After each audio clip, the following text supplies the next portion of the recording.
Syekh Fauzan menjelaskan di dalam kitab ini, beliau mengatakan perkara itu adalah perkara tauhid dan syirik.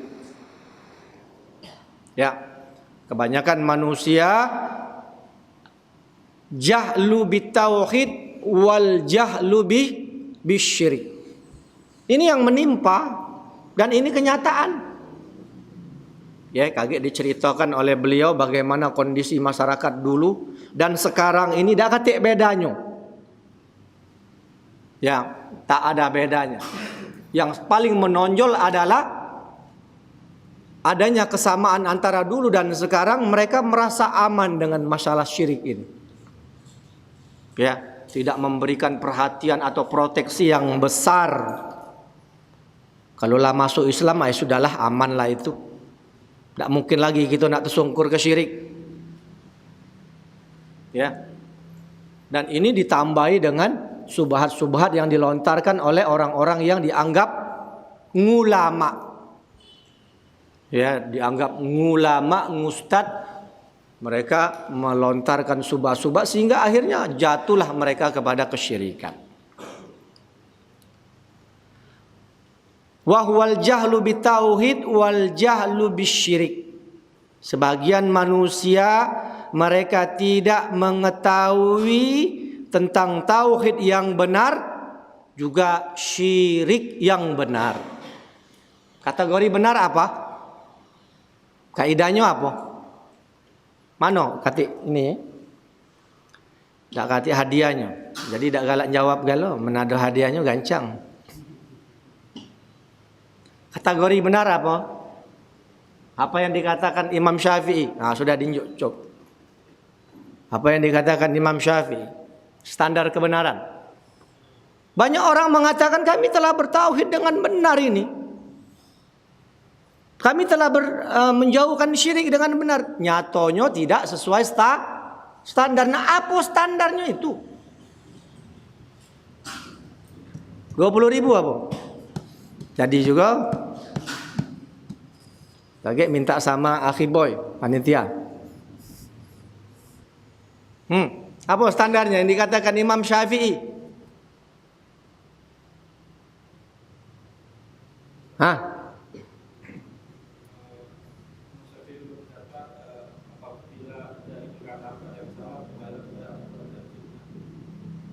Ya, itu secara garis besarnya. Ya, tetapi secara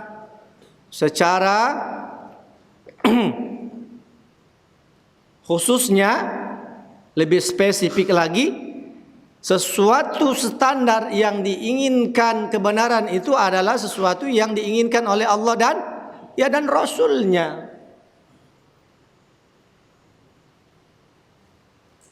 Seperti yang dikatakan oleh Imam Syafi'i, amantu billah wa bima jaa anillah ala muradillah. Lebih spesifik lagi. Yang tadi sudah benar secara umum. Ini lebih spesifik lagi, dirinci niat oleh Imam Syafi'i ketika beliau menjelaskan tentang beriman kepada Allah. 3 pondasi yang dikatakan Imam Syafi'i. Aku beriman kepada Allah. Yang pertama. Yang kedua, mengimani seluruh yang datang dari Allah. Apa itu? Al-Quran. Beriman kepada Allah berarti beriman kepada Al-Quran. Dan mengimani seluruh yang datang dari Allah. Dalam Al-Quran, seluruh ayat-ayatnya. Berhenti di situ baik tak? Tidak. Ditambahkan Imam Syafi'i lagi, ala muradillah. Sesuai dengan kehendak Allah. Banyak orang yang beriman kepada Allah, mengimani seluruh yang datang dari Allah, tapi kehendaknya bukan kehendak Allah, kehendak dia. Memahami Al-Quran, memahami ayat-ayat Allah sesuai dengan kehendak dia baik. Sisip sedikit sesuai kehendak kelompoknya, sesuai kehendak tarikatnya. Makanya ditambahkan Imam Syafi'i ala muradillah, dikunci nyonian. Kenapa berapa banyak orang-orang yang ahlul bid'ah mereka juga berpedoman berdalilnya dengan Al-Qur'an. Tetapi perkara yang mereka dalili itu tidak sesuai dengan kehendak Allah. Itu dia. Memahami Al-Qur'an, kalau kita tanya, apa dalil kamu? Al-Qur'an ini. Dikeluarkan ayat-ayat. Tetapi mereka memahami ayat-ayat itu tidak seperti yang diinginkan Allah. Dikunci nian oleh Imam Syafi'i dengan ta'rif definisi yang seperti itu. Juga amantu bi Rasulillah wa bima ja'an Rasulillah ala muradi Rasulillah. Yang kedua, kata Imam Syafi'i, aku beriman kepada Rasulullah sallallahu alaihi wasallam. Dan aku mengimani seluruh yang datang dari Rasul. Artinya hadis-hadis Nabi. Tidak berhenti di situ. Mengimani semua itu sesuai dengan keinginan dan kehendak Rasulullah sallallahu alaihi wasallam. Pas ta'rifnya itu kuat sekali, mengikat. Kalau dua tadi belum mengikat. Maksud dua tadi belum mengikat, mana tat? Uang banyak yang masih berhujjah. Kalangan-kalangan di luar sana yang mana mereka dikatakan para ulama adalah orang-orang yang sesat, muhdatsat. Mereka ketika ditanya dalil mana kau ini? Mana dalil kau pacak melakukan perbuatan ini? Ya do ini. Hadis Nabi sallallahu alaihi wasallam. Mbek hadisnya. Tetapi setelah kita teliti, ternyata dia menggunakan hadis tersebut tidak seperti yang diinginkan oleh Nabi sallallahu alaihi wasallam, dicocok-cocokkan dengan kehendak syubhat pemikirannya. Maka itulah ta'rif yang kamil mutakammil. Ya, singkat padat tapi jelas. Ya, sempurna dan menyempurnakan. Ya, itu yang diinginkan. Ya, makanya ada yang mengatakan itulah yang dimaksud dengan menggapai ridhonya Allah. Ya, kalau Allah sudah ridho, berarti Allah sudah suka, mencintai dengan perbuatan tersebut. Itulah puncaknya keridhoan Allah.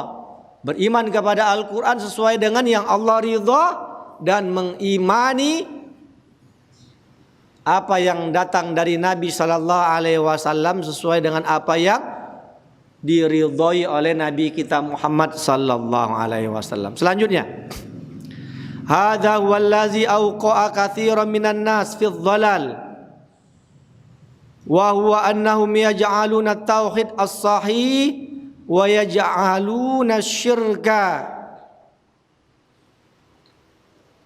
wa yufassiruna kullam minhuma bi ghairi tafsirihi as-sahih. Sama seperti yang dikatakan beliau. Jadi sesuatu perkara yang banyak menjatuhkan manusia adalah dikarenakan mereka tidak mengetahui dengan benar tauhid dan juga tidak mengetahui syirik yang benar. Sehingga hal inilah yang kata beliau di sini, sehingga perkara inilah yang banyak menjatuhkan manusia ke dalam kesesatan. Lah sudah pasti. Karena mereka tidak mengilmui tentang tauhid. Mereka tidak mau mengilmui tentang syirik. Akhirnya jatuh kepada kesesatan, ke dalam kesyirikan.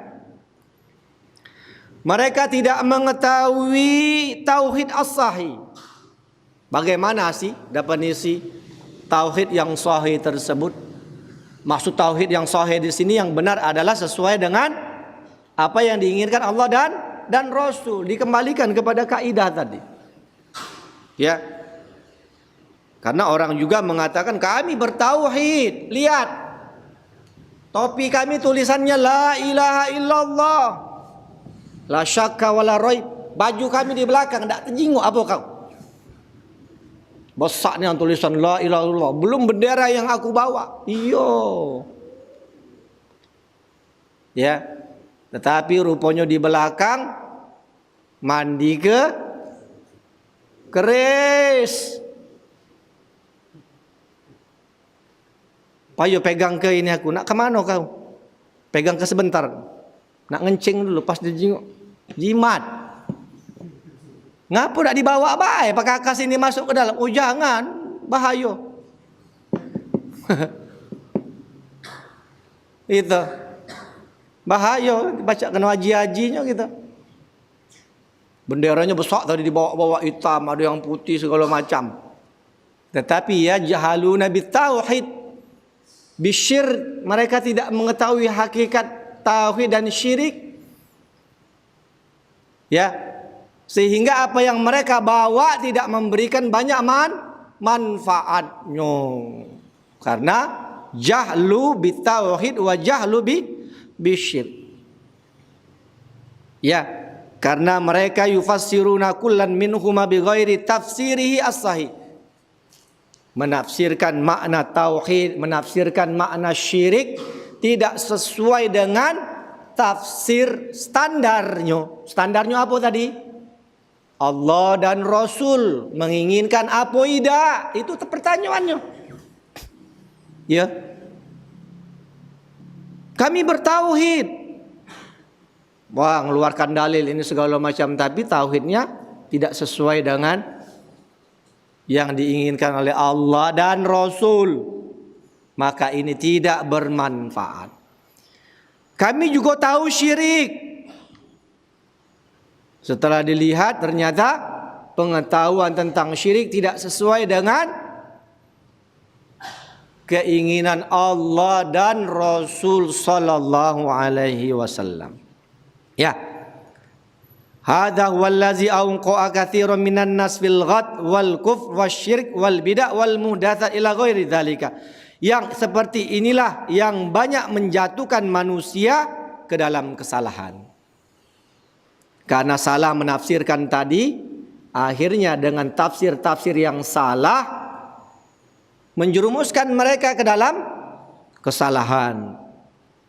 Tafsir yang salah menjerumuskan ke dalam kekufuran, masuk ke dalam kebid'ahan, masuk ke dalam hal-hal yang muhdatsat, perkara-perkara yang diada-adakan dan yang sejenisnya.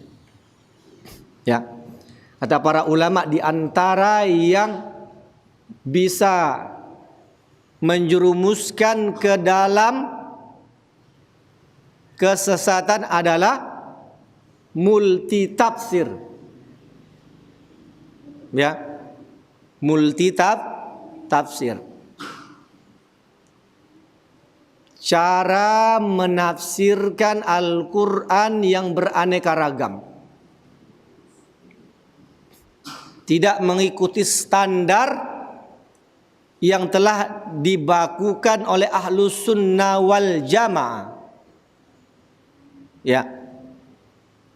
Seperti apa kata Syekh Shalih bin Utsaimin di dalam kitab beliau? Ya, tafsir Al-Quran ditafsirkan dengan Al-Quran. Ayat ditafsirkan dengan ayat. Jikalau tidak ada, maka Al-Quran ditafsirkan dengan hadis Nabi sallallahu alaihi wasallam. Kemudian marhalah atau fase selanjutnya yang ketiga adalah Al-Quran ditafsirkan dengan qaulus sahabat, dengan perkataan para sahabat Nabi sallallahu alaihi wasallam. Kemudian Al-Quran bisa juga ditafsirkan dengan bahasa Arab, sebagaimana bahasa Arab merupakan bahasa Al-Quran. Apa inginnya ayat tersebut? Ya, itu diantara tafsir, cara menafsirkan ya Al-Quran yang terdapat di dalam kitab Usul Tafsir yang ditulis oleh Syekh Muhammad bin Shalih Al-Utsaimin. Ya.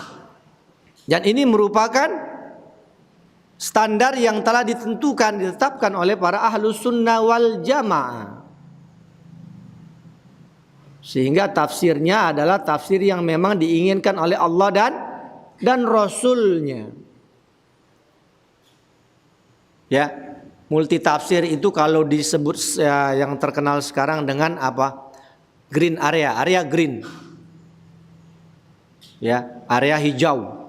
Area hijau itu memungkinkan terjadinya multi tafsir, penafsiran yang beraneka ragam, sehingga memungkinkan terjadinya tawar-menawar di dalam suatu hukum yang la baku, kehalalannya sudah baku, keharamannya sudah baku. Karena terbukanya multi tafsir, maka halal itu bisa berubah. Tawar sedikit lah, oi jangan nak halal nian, haram kedikit. Yang haram itu diremeng ke bisa halal juga. Ya, ini diantara jalan yang akan membawa seseorang ke dalam kesesatan. Diantaranya adalah multi tafsir. Maka antum lihat sekarang para ahlul bidah, orang-orang yang membenci Islam selalu menggunakan multi tafsir ini. Apalagi kalangan siapa? Liberal. Lihat liberal itu. Ya, menafsirkan Al-Qur'an sesuai dengan keinginan mereka. Karena terbuka sudah multi tafsirnya, akhirnya mereka masuk. Ya, mereka sudah melewati standar-standar yang telah dibakukan, yang telah ditetapkan oleh para ahlus sunnah, sehingga keluarlah berbagai macam ra'yu, pendapat-pendapat yang nyeleneh. Ya, berasalnya dari mana? Dari multi tafsir tersebut. Maka agar hal ini tidak terjadi, maka harus dikembalikan kepada standar bagaimana para sahabat menafsirkan Al-Quran. Standar. Jadi mengikuti bagaimana para sahabat menafsirkan Al-Quran seperti yang telah dibukukan oleh para ulama-ulama kita, itulah jalan yang selamat. Ya. Kenapa? Karena para sahabat langsung di bawah asuhan Nabi sallallahu alaihi wasallam. Memahami 10 ayat, mempelajari 10 ayat dari Nabi sallallahu alaihi wasallam, para sahabat tidak beranjak ke 10 ayat selanjutnya. Tetapi minta dulu, ajarkan kepada kami ya Rasulullah apa maknanya secara bahasa, kemudian makna secara istilah, di mana ini turunnya, untuk siapa ayat ini turunnya. Jadi tahunan para sahabat Nabi sallallahu alaihi wasallam. Jadi standarnya mereka ya, tidak akan sesat tak kala kita berislam sebagaimana Islamnya para sahabat Nabi sallallahu alaihi wasallam, karena mereka langsung di bawah bimbingan Nabi sallallahu alaihi wasallam, didoakan oleh Nabi sallallahu alaihi wasallam, dan apa yang mereka perbuat sudah diridhoi oleh Allah tabaraka wa taala. Sedangkan selain sahabat belum diridhai oleh Allah tabaraka wa taala, belum tentu. Ya. Tapi para sahabat la diridhai oleh Allah tabaraka wa taala, radhiyallahu anhum wa radu'an. Allah telah ridha kepada para sahabat. Pujian ini bukan semata pujian saja. Di balik pujian itu terdapat perintah untuk mengikuti mereka. Untuk apa mereka dipuji kalau kita tidak dikongkon untuk mengikuti para sahabat? Ya, karena dia dipuji itu agar kita mengikuti para sahabat. Belum memang Nabi dan Allah memerintahkan secara langsung untuk mengikuti para sahabat. Ada perintahnya dari Allah, ada perintahnya dari Nabi kita Muhammad sallallahu alaihi wasallam untuk mengikuti cara berislam, beragamanya para sahabat, cara para sahabat bermuamalah dengan Al-Quran, bagaimana mereka mentafsirkan Al-Quran. Aslam ya jalannya mereka lebih selamat. Sehingga Imam Syafi'i mengatakan, ya ketika disebutkan oleh sahabat tentang sahabat Nabi mengatakan, Imam Syafi'i mengatakan, hum fauqona fi ilmin wa burhanin wa rukhsatin, fi ilmin wa dinin wa rukhsatin, hum fauqona wa ara'uhum lana ahmad min ra'yina li anfusina. Kata Imam Syafi'i, para sahabat itu adalah orang yang berada di atas kita. Di atas kita dalam sisi apa? Keilmuannya yang mendalam. A'maquhum fahman, pemahaman yang mereka sangat mendalam sekali dikarenakan keilmuan dan intelijensia berpikir mereka yang berada di atas orang-orang setelah mereka. Ya, belum banyak subhat, belum banyak maksiat, belum banyak hal-hal yang akan mengotori agama. Pemikiran mereka masih murni. Ilmunya di atas kita, kata Imam Syafi'i. Agama mereka di atas kita.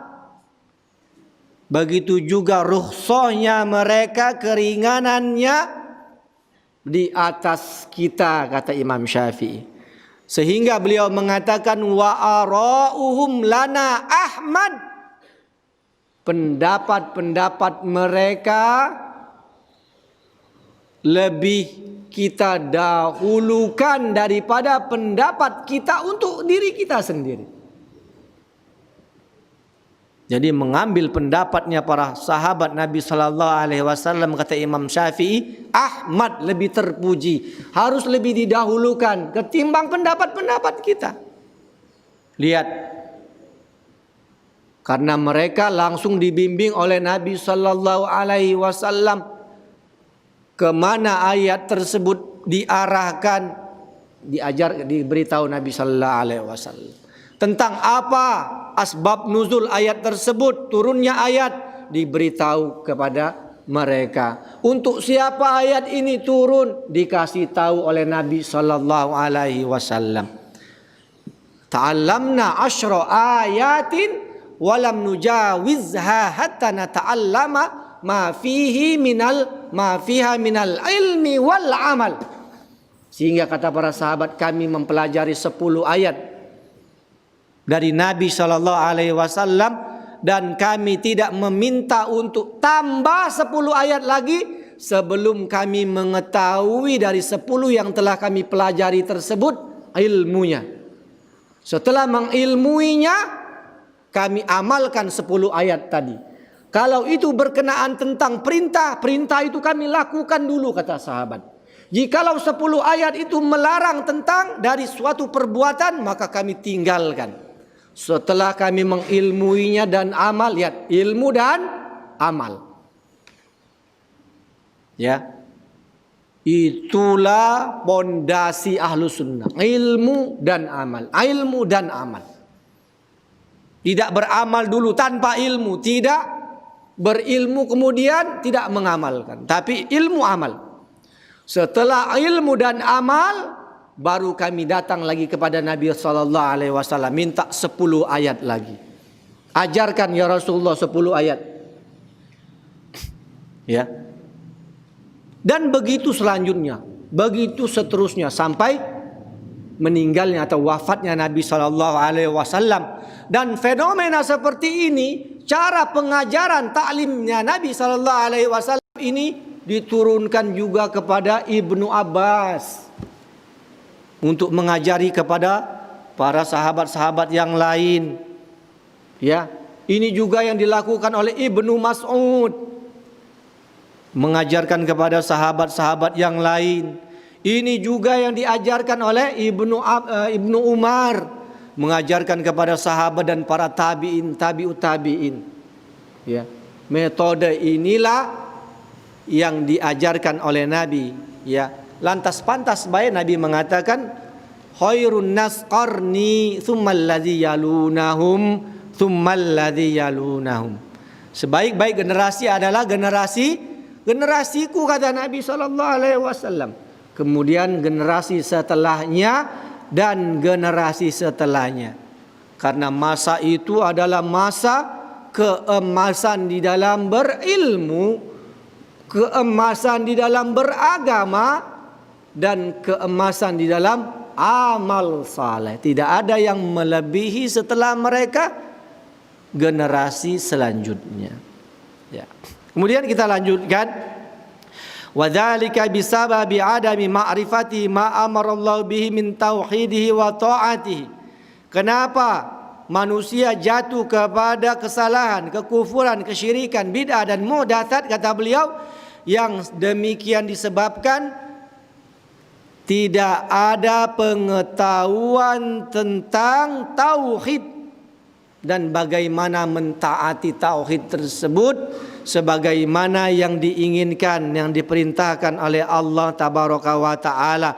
Juga tidak adanya keterangan makrifat, pengetahuan tentang syirik dan maksiat, sehingga jatuh manusia kepada kesalahan, jatuh mereka kepada kekafiran, jatuh mereka kepada bid'ah dan perbuatan-perbuatan yang lain. Fal awam la yata'allamun. Sedangkan orang awamnya, ini lihat kata beliau, sedangkan orang awamnya, kondisi masyarakat tersebut, la yata'allamun, yang awamnya dak galak belajar. Sedangkan para ulamanya, orang-orang yang diulama mereka terjerumus ke dalam ilmu kalam yang pertama, mantik yang kedua, atau yang lebih terkenal dengan sebutan filsafatnya. Sudah akornian. Inilah yang menyerumuskan mereka.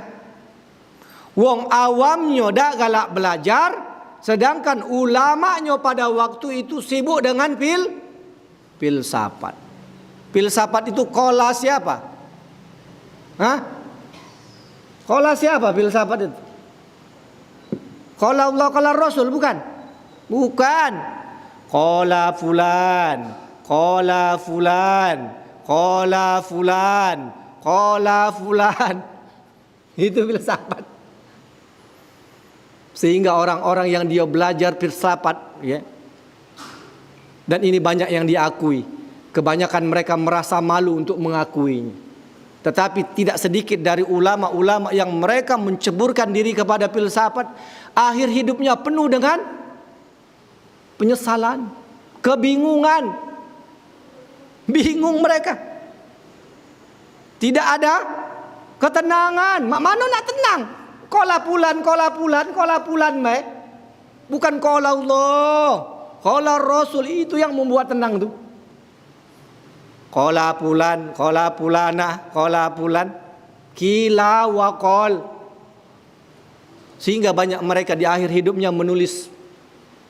Mereka rujuk dari filsafat. Mereka rujuk dari ilmu kalam. Tubtu bil ma'ahid wal ma wajadtu fiha illa qari'an sinnan nadim. Aku telah mengembara mencari kebenaran, kata mereka. Tetapi aku tidak mendapatkan dari mereka kecuali orang-orang yang menyesal sambil menggigit jarinya. Ya, dijawab oleh ulama Ahlus Sunnah, lau tufta bima'adin Nabi sallallahu alaihi wasallam wa man haula ma wajadta fiha qari'an sinnan nadim. Seorang ulama memberikan jawaban syair mereka tersebut. Itulah salah dirimu. Seandainya engkau mengembara ke madrasah-madrasah para sahabatnya Nabi dan orang-orang yang ada di sekitarnya, yang di situ dikatakan, diucapkan qala Allah, qala Rasul, engkau tidak akan pernah mendapatkan orang-orang yang menyesal sambil gigit jari. Karena kenapa? Qala fulan, qala fulan. Sehingga dedengkotnya mengatakan, walam nastafid min bahsina tula umrina illam anjama'na fihi qila wa qol. Mereka mengatakan, kami tidak mendapatkan apa-apa dari pengembaraan spiritual kami selama ini, kecuali kami hanya mengumpulkan kila wakol, ujinyo, katonyo, ujinyo, katonyo, kola sipulan, kato sipulan. Mereka dalam kondisi kebingungan. Apa yang menjadikan mereka bingung? Karena mereka tidak mendapatkan ilmu. Para ulama mengatakan al ilmu maka nafihi qala haddatsana al ilmu qala Allah qala Rasul, al ilmu qala Allah qala Rasul wa ma siwa zaka waswasus sayatin. Ilmu itu adalah apa yang ada periwayatannya, mengatakan sipulan berkata dari sipulan, ada rantai perawinya. Qala Allah qala Rasul, itulah ilmu. Selain daripada dua ini, bisikan syaitan, waswas syaitan yang tidak akan bisa memberikan keyakinan, yang akan senantiasa mendatangkan subhat, yang akan senantiasa menjejeli orang tersebut dengan keraguan-raguan. Karena bukan qala Allah, qala Rasul, qala Allah, qala Rasul. Ya. Sehingga kata beliau,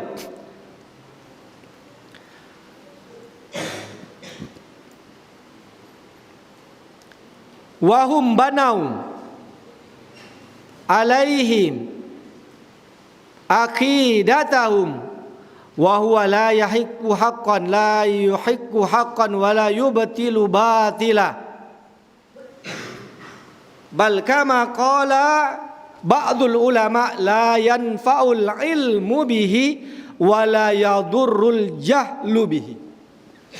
Ini gambaran bagi orang-orang yang mempelajari ilmu mantik, mempelajari ilmul kalam, ya, yang mempelajari ilmu filsafat, ya.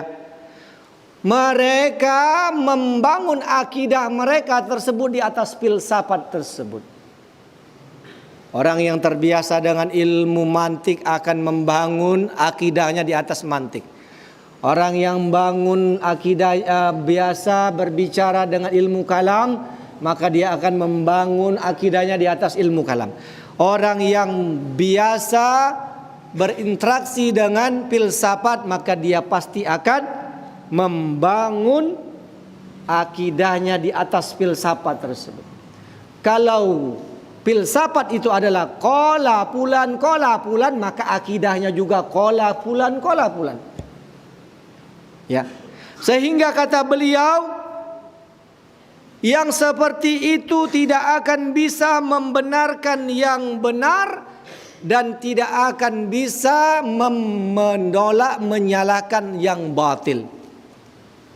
Kalau seseorang hanya ngajinya filsafat, yang benar dia tidak tahu, yang batil juga dia tidak akan tahu. Seharusnya yang benar ada dibenarkan, yang batil harus dibatilkan. Akan tetapi ketika kita mempelajari selain qala Allah qala Rasul, maka yang benar tidak akan tahu, yang kebatilan pun dia tidak akan tahu. Sehingga para ulama mengatakan, ya, mempelajari filsafat tidak akan memberikan manfaat, begitu juga tidak mempelajari filsafat tidak akan memudaratkan orang yang tidak mempelajarinya. Ya. Tahu dengan filsafat tidak bermanfaat, tidak tahu dengan filsafat juga tidak berbahaya. Jadi tidak bermanfaat. Tahu dengan filsafat mengilmui, ya, belajar filsafat tahu tidak akan memberikan manfaat, dan tidak tahu dengan filsafat juga tidak berbahaya. Jadi tidak ada baiknya mempelajari ilmu-ilmu itu selain qala Allah qala Rasul. Tapi ngapa Syekhul Islam Ibnu Taimiyah mempelajari itu sudah beda kelasnya. Ya. Ada orang-orang yang Allah Tabaraka wa Ta'ala berikan kemampuan untuk membantah filsafat dengan filsafat, membantah ahlul kalam dengan ahlul kalam, membantah mantik dengan mantik. Itu ada wong-wongnya. Seperti Syekhul Islam Ibnu Taimiyah diberikan kemampuan untuk membantahi mereka sehingga filsafat mereka hancur di hadapan Syekhul Islam Ibnu Taimiyah. Ya. Siapa yang menemukan atom itu? Siapa yang menemukan bom atom? Hah? Siapa? Orang barat yang menemukan atom? Albert Einstein. Ketika Albert Einstein membaca kitabnya Syekhul Islam Ibnu Taimiyah dan dia memahami dengan hebatnya, Syekhul Islam bisa mengalahkan orang yang membuat filsafat dan hancur lebur di depannya, maka dia memberikan pujian yang paling hebat. Tidak ada di kalangan Islam dewasa ini, bahkan setelahnya, orang-orang semisal siapa? Syekhul Islam Ibnu Taimiyah. Dia akui itu, dia acungkan jempol siapa? Albert Einstein. Itu orang barat, musuhnya Islam. Dia juga berfilsafat. Ya. Orang-orang yang memegang filsafat dan sudah berada pada puncaknya, ya, itu mengagungkan bahwasannya filsafatnya Syekhul Islam ketika dia membantah filsafat Aristoteles, filsafatnya Yunani berantakan di depannya, maka dia mengacungkan jempol. Itu hanya orang-orang khusus. Kita tidak perlu nak belajar filsafat. Cukup mempelajari kitab-kitab Syekhul Islam Ibnu Taimiyah bagaimana membantah mereka sudah cukup. Ya. Pening kepala kalau lah sudah belajar filsafat itu. Bertemu dengan kita, mana Tuhan kau? Di mana? Ada di pojok-pojok itu di mana? Nah, jika kita budak inilah kurang. Ngomong dengan uang filsafat lampu itu, salah. Pacak bahari-hari kamu. Mana ujinya lampu itu? Bukan itu. Bolamnya. Yang itu bukan sinarnya. Nah lah saroh aja kita. Mereka itu kan ingin mencari hakikat sesuatu, tetapi terkadang pencarian ini tidak pada tempatnya. Ya, berlebih-lebihan dengan kadar ilmu yang diberikan oleh Allah Tabaraka wa Ta'ala. Ya. Maka kata mereka, tidak ada yang kami dapatkan dari mempelajari filsafat tersebut kecuali kami muter di situ-situlah, kebingungan kami di situ-situlah mencari kebenaran. Karena pada dasarnya kebenaran itu adalah qala Allah, qala Rasul, qala Allah, qala Rasul. Banyak misteri dalam alam kehidupan ini yang Allah tidak nampakkan. Banyak dari permasalahan-permasalahan gaib yang tidak Allah nampakkan. Allah berikan ilmunya kepada kita. Dan itu tidak akan bisa didapatkan dengan nalar dan akal yang Allah berikan batasan pada akal tersebut. Ya. Karena kata para ulama, idrakun nas idraku muta'allaqun bi iradati wa idrakillahi tabaraka wa ta'ala. Wa idrakullah wa ilmullah mustaqillah ghairu mu'allaq. Karena kemampuan manusia, ya, irada, keinginan manusia itu terikat semuanya dengan idrak, kemampuan ilmu dan keinginan Allah. Sedangkan keinginan Allah, kemampuan Allah, ilmu yang dimiliki Allah adalah semuanya itu berdiri sendiri, tidak terikat dengan sesuatu apapun. Maka kita harus mengikatkan diri kita kepada Allah untuk mencari kebenaran tersebut. Tidak bisa kita mustaqillah berdiri sendiri dalam mencari kebenaran. Seandainya filsafat itu bisa memberikan solusi bagi manusia pada zaman dahulu apalagi solusi bagi manusia bagaimana cara mereka berhubungan dengan Allah tabaraka wa taala. Tentu Nabi sallallahu alaihi wasallam, ya, Allah tabaraka wa taala tidak akan turunkan Al-Qur'an pada waktu itu. Allah tidak akan turunkan Nabi kita Muhammad sallallahu alaihi wasallam dengan membawa Al-Qur'an pada waktu itu. Kenapa? Zaman Nabi sallallahu alaihi wasallam itu sudah 500 tahun. Manusia pada zaman itu sudah berada pada puncak kematangan filsafatnya pada waktu itu. Filsafat Yunani, Aristoteles, pada zaman Nabi filsafat itu sudah berada pada kematangannya.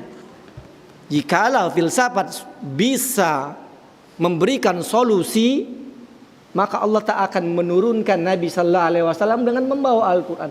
Tapi ternyata filsafat yang ada pada waktu itu tidak bisa memberikan solusi bagi kebahagiaan manusia, terutama solusi bagaimana manusia itu berinteraksi dengan Tuhannya. Maka Allah turunkan Nabi kita Muhammad sallallahu alaihi wasallam dan membawa Al-Quran. Ini saja yang bisa disampaikan pada kesempatan kali ini. Mudah-mudahan ada baiknya. Yang baik itu datangnya dari Allah tabaraka wa ta'ala, maka ambillah. Adapun yang jelek datangnya dari saya sendiri dan dari syaitan, maka tidak perlu diikuti, diambil, dibuangkan. Diikuti qala Allah, qala Rasul, qala Allah, qala Rasul. Subhanaka Allahumma wa bihamdika asyhadu an la ilaha illa anta astaghfiruka wa atubu ilaik. Wassalamualaikum warahmatullahi wabarakatuh.